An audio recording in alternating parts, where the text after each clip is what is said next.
So this guy just got his wallet stolen, and it's about to destroy his life.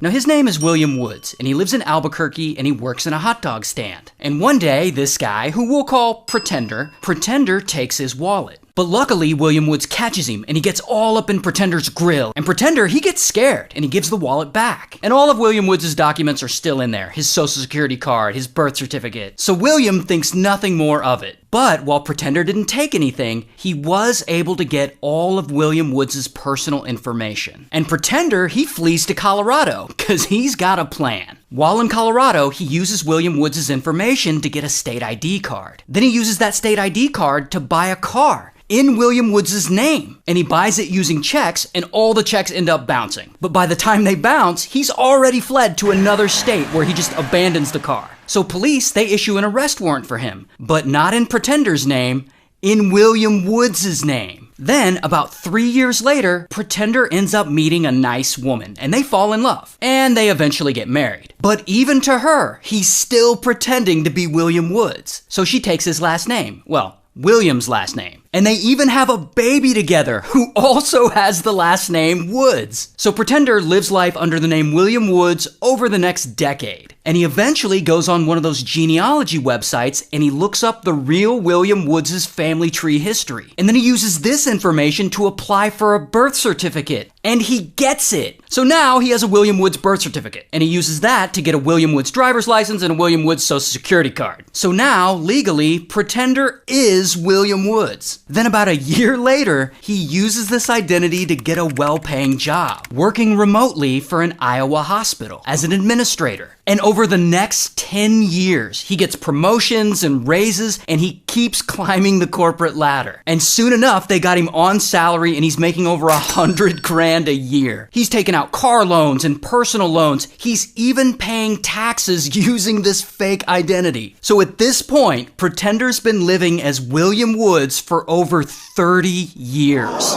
Meanwhile, there's the real William Woods. And for him, life isn't going as well. He's fallen on hard times. He's living on and off of the streets of Los Angeles. And one day, he discovers that he's in a lot of debt. Debt that he didn't rack up. And he finally learns that someone's been using his credit to take out loans. So he goes to the local branch of this bank and he's like, hey, I didn't take out all these loans, so there's no way I'm paying all this money back. And he tells them someone must have stolen his identity. And he asks them to close any accounts under his name. And then he shows them all of his IDs and all the info matches. So the bank tries to verify by asking him some security questions like, when was this account open? Stuff like that. And of course, William Woods doesn't know the answer to these security questions because he wasn't the one who opened the account. So the bank manager calls the phone number tied to that account, which is Pretender's number. And Pretender can answer these security questions. So bank manager's like, hey, someone here in California is trying to access your account. And Pretender's like, no one in California should be accessing my account. So the bank connects Pretender to the LAPD. And the LAPD asks him for proof that he's the real William Woods. And of course, Pretender faxes them over the birth certificate he fraudulently obtained.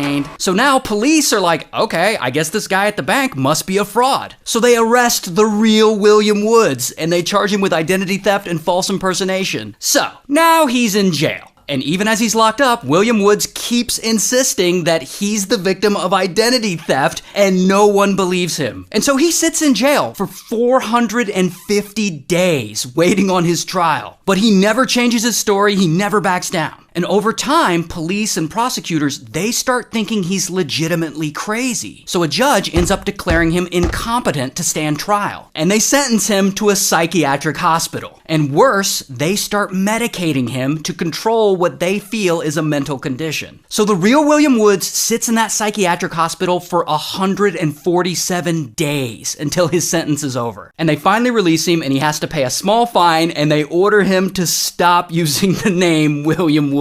But William, he's not gonna stop. He's determined to get his life back. So he does some research and he's eventually able to deduce that the identity thief Pretender works for an Iowa hospital. So he calls that hospital and they aren't really listening, but they refer him to the police. So he hits up the police and there he finally gets someone to agree that this is all very strange and that they should look into Pretender. So police bring Pretender in and they question him and he still insists that he's the real William Woods and that the other guy is some crazy identity thief who needs to be locked locked up. But police still think it's weird, because they both have a legitimate birth certificate. So they end up looking at the name of the father on the birth certificate, and they track him down, William Woods' biological dad. So they have him do a DNA test, and of course, his DNA matches with the real William Woods. So finally, after over 30 years, boom, police arrest Pretender. Here's his mugshot. And he ends up pleading guilty to aggravated identity theft and some other stuff, and he's currently still awaiting his sentencing. While the real William Woods, he's currently living in a friend's van now, but he is in the process of getting his life back together. And his original jail conviction has been vacated. Good for him. Shout out to California, Colorado, Iowa, Wisconsin, and New Mexico.